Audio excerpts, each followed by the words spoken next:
देखिए, आज अपन भारत के विदेश संबंध के बारे में बात कर रहे हैं। भारत की विदेश नीति, पूरी दुनिया भारत की विदेश नीति की तारीफ करती है। क्यों करती है?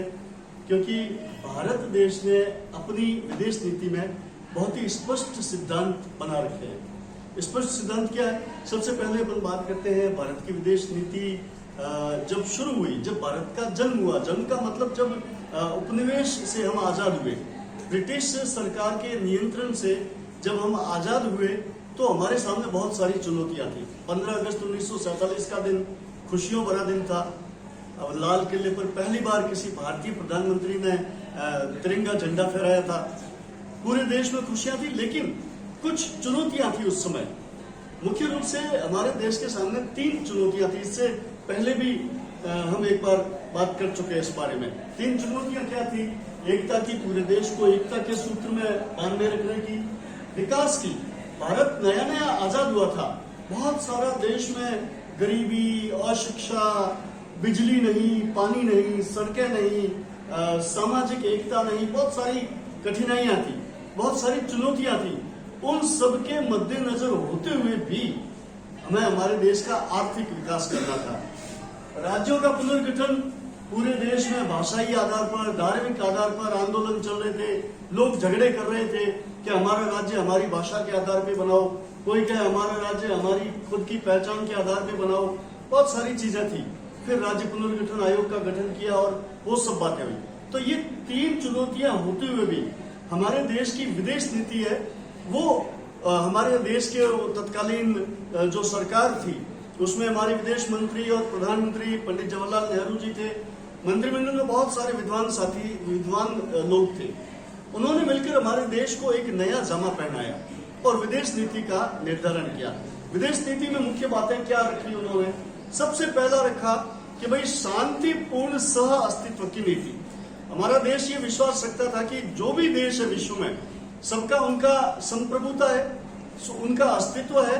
हम उनके अस्तित्व का सम्मान करें और हम सबको मान्यता दें। जो संवैधानिक सरकार है, जो जनता द्वारा या वहां के संविधान के अंतर्गत गठित सरकारें हैं, उनको हम तुरंत मान्यता देते थे। और अफ्रीका और एशिया महाद्वीप में बहुत सारे ऐसे नव उपनिवेश थे जो आजादी की लड़ाई लड़ रहे थे भारत की तरह, तो भारत ने उनको भी सपोर्ट किया। रंग भेद की नीति के खिलाफ भारत ने आवाज उठाई अफ्रीका में। एशिया के बहुत छोटे छोटे देशों में भारत ने सपोर्ट किया और एक सिद्धांत अपनाया, शांतिपूर्ण सह अस्तित्व का सिद्धांत। यानी हम सभी देशों से दोस्ताना संबंध चाहते हैं, सभी देशों में शांति चाहते हैं, सभी देश शांति से अपना जीवन जिए और हमें भी शांति से अपना जीवन जीने दें। हम अपना विकास करें, बाकी वाले देश अपना विकास करें। कोई भी देश एक दूसरे के आंतरिक मामलों में किसी भी तरह का हस्तक्षेप नहीं करें, किसी भी तरह के झगड़े में बीच में नहीं पड़े। सब अपना अपना विकास करें और यदि कोई झगड़ा है, यदि कोई मतभेद है, यदि कोई राजनीतिक सिद्धांत का मतभेद है, तो उसे मिल बैठकर सुलझाएं। टेबल टॉक करें, यानी बैठकर बात करें, वार्ता करें, झगड़ा नहीं करें, लड़ाई नहीं करें, युद्ध नहीं करें, एक दूसरे की सीमाओं का अतिक्रमण नहीं करें, बल्कि आपस में बैठकर बात करें, बैठकर प्रेम से बात करके उस समस्या का समाधान करें। ये हमारे विदेश नीति का एक मुख्य सिद्धांत है, मूल सिद्धांत है, शांतिपूर्ण सह अस्तित्व की नीति। दूसरा मुख्य सिद्धांत है गुट निरपेक्षता की नीति। यानी जब हमारा देश आजाद हुआ, उसमें पूरा विश्व द्वितीय विश्व युद्ध से उभरा था, ताजा है ना। द्वितीय विश्व युद्ध के बाद में पूरा विश्व 2 गुटों में बंट गया था, एक साम्यवादी और एक पूंजीवादी। पूंजीवादी गुट था, उसका नेता अमेरिका था, और साम्यवादी गुट था, उसका नेता सोवियत रूस था। दोनों देशों ने छोटे छोटे देशों को अपनी ओर मिलाना शुरू किया और पूरा विश्व 2 धुरियों में बंट गया और शीत युद्ध शुरू हुआ। शीत युद्ध, कोल्ड वॉर, पूरे 40-50 साल तक विश्व भर में चला। यानी ये जो 2 शक्तिशाली देश थे, अमेरिका और रूस, इन्होंने छोटे देशों को अपने गुटों में मिलाया।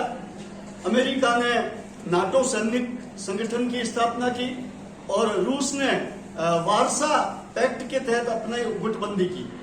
और ये दोनों महाशक्तियां चाहती थी कि छोटे छोटे देश हमारी ओर मिल जाए।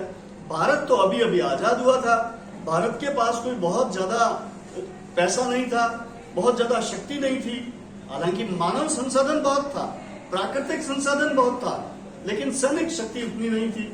तो भारत के कर्णधारों ने ये उचित समझा कि हम किसी भी गुट में शामिल नहीं होंगे, न तो हम सोवियत संघ की तरफ मिलेंगे, न हम अमेरिका के पूंजीवादी गुट की तरफ मिलेंगे।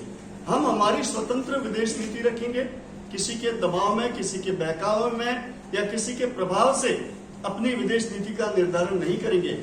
हम संप्रभु देश है, इसलिए हम अपनी विदेश नीति भी स्वतंत्र रूप से निर्धारित करेंगे। और इसी के परिणाम स्वरूप भारत ने किसी भी देश के गुट में शामिल न होने का फैसला किया और अलग ही एक आंदोलन चलाया, गुट निरपेक्ष आंदोलन, जिसको नाम के नाम से जाना जाता है, नॉन अलाइनमेंट मूवमेंट, गुट निरपेक्ष आंदोलन। उसमें फिर बहुत सारे देश मिल गए, बाकी वाले देश भी दुनिया के चाहते थे कि हम महाशक्तियों के झगड़े में नहीं पड़े, हम हमारा खुद का विकास करें। भाई भारत जब छोटा नया नया आजाद हुआ था तो मैंने कहा ना, इतनी सारी चुनौतियां थी उस समय भारत में कि अब अपना विकास करें, अपने देश की सड़कें बनाएं, अपने देश के बच्चों को शिक्षा प्रदान करें, अपने देश के मरीजों के इलाज की व्यवस्थाएं करें, बिजली पहुंचाएं, नहर घाटी, नदी घाटी योजनाएं बनाई, बांध बनाए, पंचवर्षीय योजनाएं बनाई योजना आयोग के माध्यम से, और पूरे लोह इस्पात का नया नया उद्योग शुरू किया हमारे उधर झारखंड और बिहार के राज्यों में, और टाटा बिरला के पूंजीपतियों के सहयोग से इस देश के विकास में बहुत ही महत्वपूर्ण काम करना था। तो अब सरकार वो काम करे या दूसरे देशों के झगड़े में पड़े, लेकिन भारत सरकार ने ये उचित समझा कि हम किसी झगड़े में नहीं पड़कर हमारा खुद का पहले विकास करें, पहले हम आत्मनिर्भर तो बने, हमारे देश के बच्चों को शिक्षा तो उपलब्ध हो, इतनी स्कूलें खोले, हमारे देश के जो मूलभूत ढांचा का जो विकास है, इंफ्रास्ट्रक्चर, उसका डेवलपमेंट करें, उसका निर्माण करें, हमारे देश में आने जाने के लिए रेल की, बस की सुविधाएं उपलब्ध हो, लोगों को सड़कें बनाएं, बिजली हो, लोगों के गांव गांव में बिजली आए। पहले बिजली नहीं थी, अभी जो आप बिजली का प्रभाव देख रहे हो, इंटरनेट और ये सब सोशल मीडिया का प्रभाव देख रहे हो, तो कुछ भी नहीं था, सब कुछ मैनुअल था, सब कुछ अपने आप करना पड़ता था। तो इतना लंबा चौड़ा काम करना देश में बाकी था। उस समय अगर हम शीत युद्ध के झगड़े में पड़ते, उन दो देशों महाशक्तियों में हम पड़ जाते गुटबाजी में, तो हमारा विकास नहीं होता। इसलिए भारत ने शांतिपूर्ण सह अस्तित्व की नीति अपनाई, गुट निरपेक्षता की नीति अपनाई और एक चीन के साथ मिलकर पंचशील सिद्धांत का निर्माण किया। पंचशील में भी मूल रूप से वही बातें थी, आपसी झगड़े को शांतिपूर्ण ढंग से समझाना, एक दूसरे देश की संप्रभुता का सम्मान करना, एक दूसरे देश की संस्कृति का सम्मान करना, एक दूसरे देश के लोगों की भावनाओं का सम्मान करना, आपसी सहयोग करना, शिक्षा में, संस्कृति में, आर्थिक विकास में, बिजली परियोजनाओं में, इनसेट उपग्रह में, अंतरिक्ष विज्ञान में एक दूसरे को सहयोग करना और लड़ाई की तरफ नहीं बढ़ना, मतभेदों की तरफ नहीं बढ़ना। यदि कुछ मतभेद होते हैं तो बैठकर टेबल टॉक, यानी बैठकर बात करें, वार्ता करें, शिखर वार्ताओं के माध्यम से उस समस्या का समाधान निपटाना, ये भारत की विदेश नीति का प्रमुख सिद्धांत उस समय भी था, अब भी है। अब भी भारत किसी देश पर आक्रमण नहीं करता है, अगर कहीं कोई मतभेद होता है तो उसकी बात रखता है, वार्ता करते हैं। इसके लिए एक सर्वोच्च संस्था है हमारे विश्व में, संयुक्त राष्ट्र संघ। तो भारत ने संयुक्त राष्ट्र संघ के अभियानों में भी बहुत अच्छा सहयोग दिया। संयुक्त राष्ट्र संघ में जितने भी सदस्य थे और जिन देशों में झगड़े होते थे, मतभेद होते थे, वहां भारत ने अपनी शांति सेनाएं भेजी है और उन देशों में भारत ने अपने सैन्य संगठन भेजे, साथ ही उनको आर्थिक चंदा भी दिया। यूएनओ को सदस्यता की अनुदान राशि होती है, वो भारत प्रतिवर्ष समय समय पर उसको चुकाता है। भारत प्रतिवर्ष सहायता देता है, आर्थिक सहायता भी।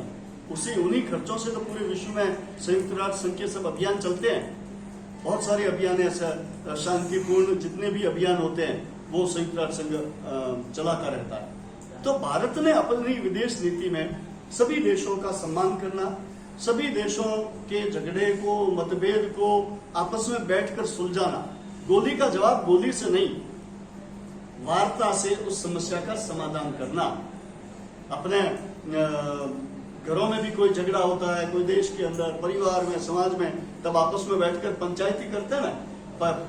पुरानी अपनी पद्धति है पंचायत है, पंचायत बैठाते हैं, यानी मौजूद आदमी जो समाज के परिवार के होते हैं वो मिल बैठकर बात करते हैं, मिल बैठकर समस्या का समाधान करते हैं, उससे अपनी समस्या एकदम हल हो जाती है। तो यही नीति हमारी विदेश नीति का भी एक महत्वपूर्ण हिस्सा है, आपस में बात करके समस्या का समाधान करना। और भारत की इस विदेश नीति पर पूरा विश्व कायल है।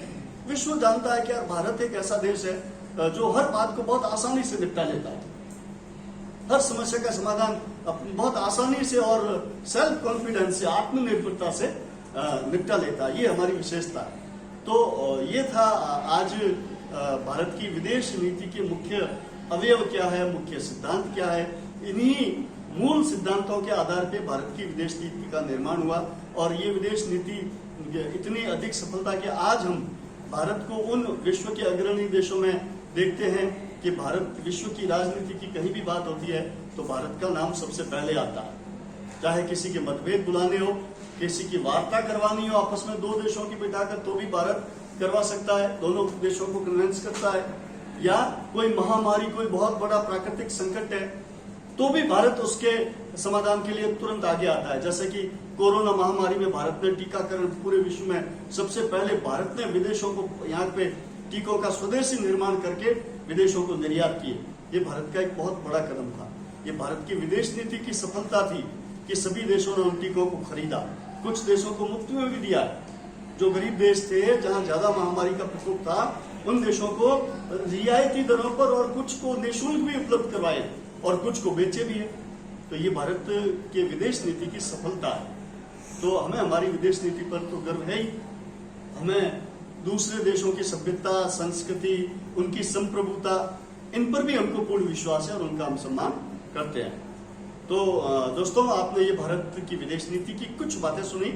आपको बातें पसंद आई हो तो जरूर शेयर करें और हमारा चैनल जरूर सब्सक्राइब करें और इसको आगे से आगे बढ़ाएं और भारत के लोगों को ये बताएं, ये जानें, खुद जानें, परिवार में जानें कि हमारी विदेश नीति कैसे बनी, क्या मुख्य सिद्धांत है, किस बेस पर हम हमारी विदेश नीति को आगे बढ़ा रहे हैं। फिर मिलेंगे अगले किसी विषय पर।